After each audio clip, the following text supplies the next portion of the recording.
Over the past 24 hours, the Ukrainian Defense Forces have managed to eliminate 1,860 Russian invaders.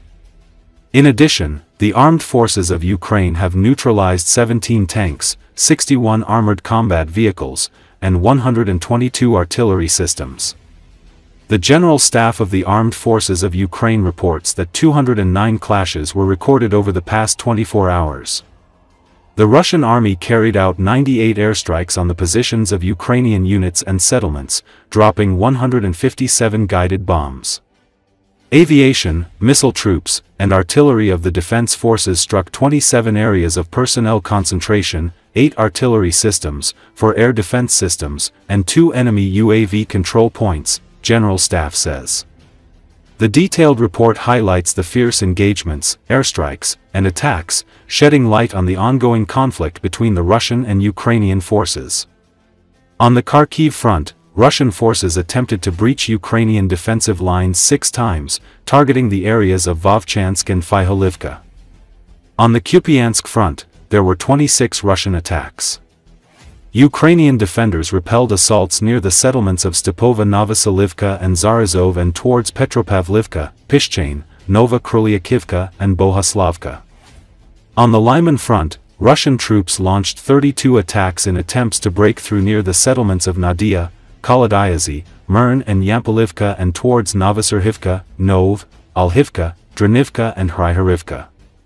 On the Siversk front, Ukrainian defenders stopped 3 Russian assaults near the settlements of Bilohorivka and Verkhnokamiensk. On the Kramatorsk front, Russian troops launched 4 attacks near the settlements of Chasiv Yar and Pretekine. On the Toretsk front, 24 assaults were carried out near the settlements of Krimsk, Ozeryanivka, Kurdyamivka and Toretsk and towards Delyivka, Leonidivka, and Sherbanivka. On the Pokrovsk front, Ukrainian troops repelled 68 Russian assaults near the settlements of Panteleymanivka, Oleksandropil, Vodiandru, Yelizavetivka, Lisivka, Sukhii Yar, Kotline, Yudakny, Uspanivka, Preobrazhenka and Andrivka and towards Malinivka and Novolexandrivka. On the Novopavlivka front, the Russians launched 14 attacks near the settlements of Konstantinopol, Rozliv, Skudin, Dniproeneria and Berlitsk. On the Huliapol front, Ukrainian defenders repelled 9 Russian assaults near the settlements of Priviln and Novosilka and towards Viln Pol. On the Orikhiv front, 4 attacks were recorded towards the settlements of Sherbaki, Lobkov and Kamiensk. No combat engagements were reported on the Pridniprovsk front in the past day. On the Volyn and Politia fronts, there were no signs of Russian offensive groups being formed.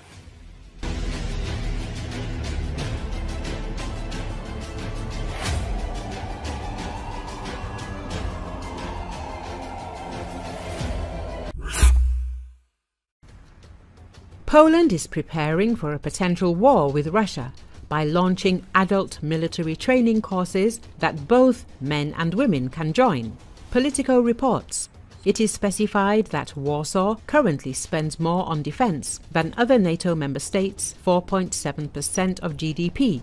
Poland has the largest army in the EU and spends billions of euros on jets, missiles, tanks, artillery and much more. Now the frontline state, bordering Russia and Belarus, is preparing its population for war. We are neighbours with Russia and its ally, Belarus. We have no buffer zone between us and them. We only have limited time to prepare and respond, said Chief of the General Staff of the Polish Armed Forces, General Wisław Kukula. The publication recalled the words of Polish Prime Minister Donald Tusk, who said that Warsaw plans to increase the number of its armed forces to 500,000 people and train millions of reservists by the end of 2025. He assured that the training would be voluntary. Local authorities are expected to launch short-term military training programs aimed at civilians with no experience. The courses, which will last only a few days, will introduce participants to the basics of civil defense, first aid, and individual military skills. And for those who have already completed military training, refresher courses will be offered. Journalists noted that civilians who want more comprehensive training will be able to enroll in a month-long training program available in both in-person and online formats. According to Kukula, the training will be aimed at giving Poles skills that are useful in both war and peacetime. Financial compensation or tax breaks are being considered as incentives. We want the Polish state to make it clear that we respect those who contribute to our defense. No one will be turned away. Not everyone will become a soldier, at least because of their age, but they will be able to undergo training in civil defense, first aid and crisis response. Defense Minister Władysław Kosiniak-Kamysz explained in a comment to Radio Poland. It was also noted that military training for the adult population of Poland is part of the program promoted by the Tusk government. The country is expanding the school program called Education with the Army.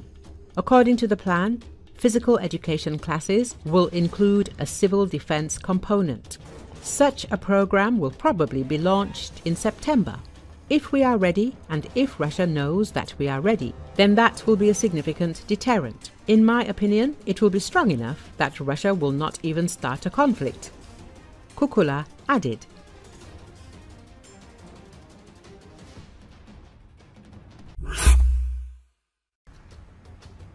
Viktor Trehubov, spokesperson for the Khortytsia troop grouping of Ukraine, noted that the rules of war are being shaped in the Pokrovsk direction. The most successful direction right now is Pokrovsk. This applies both to the effectiveness of active defense and the scale of enemy losses, especially as Russian forces lose control of settlements during exchanges of fire, Trehubov emphasized on Espresso TV. According to him, Pokrovsk is strategically important for Russia's plans to control the Donetsk region. Russian forces are trying to regain momentum, but they currently lack the personnel and equipment to reach the levels they had in February, having suffered heavy losses.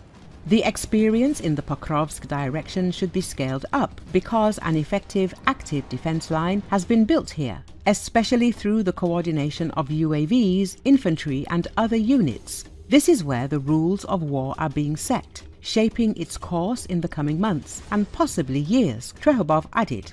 Russian forces have intensified their assaults near Vozdvizenka in an attempt to reach the Pokrovsk-Kostiantynivka highway. They aim to advance toward the Dnipropetrovsk region, states Vitaly Litvin, commander of the Artillery Reconnaissance Division of a separate artillery brigade of the National Guard of Ukraine. According to him, in the Pokrovsk direction, the enemy has focused on bypassing the settlements of Kotlin and Udachne, as the Russian troops do not want to lose the intensity of their assault operations. They are attacking from the direction of Vozdvizenka to reach the Pokrovsk-Kostiantynivka highway and from the Kotlin-Udachne direction. They are trying to advance toward the Dnipropetrovsk region to reach the Pokrovsk-Dnipro highway to encircle these settlements. Litvin explained. He noted that Ukrainian forces are currently focused on detecting and destroying artillery systems that support Russian assault groups. At the moment, the Artillery Reconnaissance Division is keeping UAV systems in the air. When they detect enemy artillery systems or spot the movement of assault groups or enemy equipment in reconnaissance areas, our artillery systems immediately destroy them, Litvin said. Earlier, military experts provided with details of the situation in the Pokrovsk direction. According to them, the Russian army has halted its advance in this area. Media also reported that Ukrainian forces managed to improve the situation around Pokrovsk. Through a series of counterattacks to the west, east and south of the city, the defense forces were able to stop the active advance of Russia's exhausted troops.